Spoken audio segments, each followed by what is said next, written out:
अस्सलाम वालेकुम नाजरीन, मैं हूं एंकर पर्सन नाइला और आप देख रहे हैं city one news. Hasilpur Ashiq Hussain Khan advocate memorial organisation Hasilpur के ज़ेरे एहतमाम पंजाब कॉलेज हासिलपुर में एक सेमिनार मुनक्किद किया गया। सेमिनार में मोहम्मद कमर शहजाद खान ने कंपेयरिंग की, मोहम्मद ज़ीशान ने तिलावत की, जबकि मोहम्मद फरहान ने नात पढ़ी। आजम सहेल हारून एडवोकेट सेमिनार के कोऑर्डिनेटर्स थे। Mohammad Khizar Hayat Khan advocate, chairman Ashiq Hussain Khan advocate memorial organisation Hasilpur ने इंसानी हकूक़ के बारे में कॉलेज के तमाम साज़ा को खुसूसी लेक्चर दिया।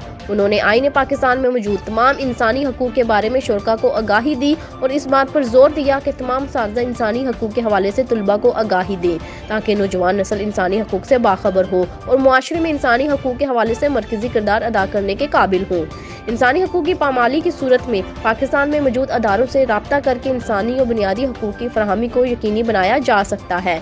शुरा से पंजाब कॉलेज के प्रिंसिपल यासिर अजहर गबोल ने भी इजहार ख्याल किया और इंसानी हकूक़ की आगाही देने पर ऑर्गेनाइजेशन का शुक्रिया अदा किया। आखिर में ऑर्गेनाइजेशन की तरफ से शुरा में सर्टिफिकेट्स भी तकसीम किए गए। सेमिनार को मुनक्किद करवाने में Yasir Azhar Gabol principal Punjab college, Faiz Rasool vice principal Punjab college और madam Farzana coordinator Punjab college Hasilpur ने भरपूर ताउन किया। रिपोर्ट कर रहे हैं Syed Khizar Abbas Gilani, bureau chief city one news Hasilpur से।